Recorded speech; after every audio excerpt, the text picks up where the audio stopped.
Hola, benvinguts a la informació meteorològica que us oferim per Agbar amb prediccions per als propers dies, per les properes setmanes.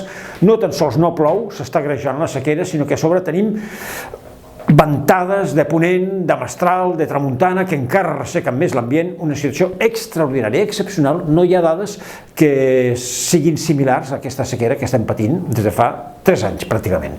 A veure, comparatives de la Gorga, per exemple, del Colell a la Garrotxa, fa un any encara tenien aigua, ara està pràcticament seca. Una altra comparativa de la zona central de Catalunya.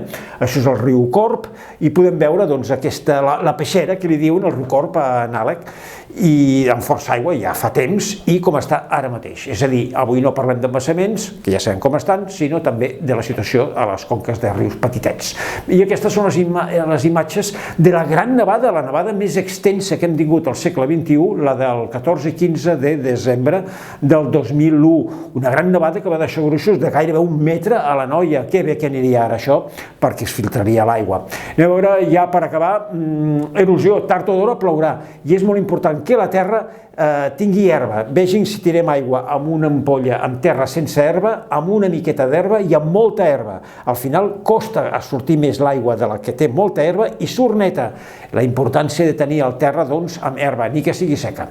Anem a les previsions meteorològiques. Doncs bé, si diuen que sí, aquí les tenen, però no són massa optimistes. Res de precipitacions pels propers dies, embassaments que estan al 17%, ambient fred, això sí, boires a partir de dissabte o diumenge a les planes interiors, i veure què passarà més enllà, pels vols de Nadal. Doncs la situació indica ambient fred, el que toca, podríem pujar una miqueta, però no molt, a partir del dia de Nadal, algun ruixat, però molt local, entre el 21 i el 22 de desembre, i res més. No us veu en borrasques. Més informació d'aquí uns dies.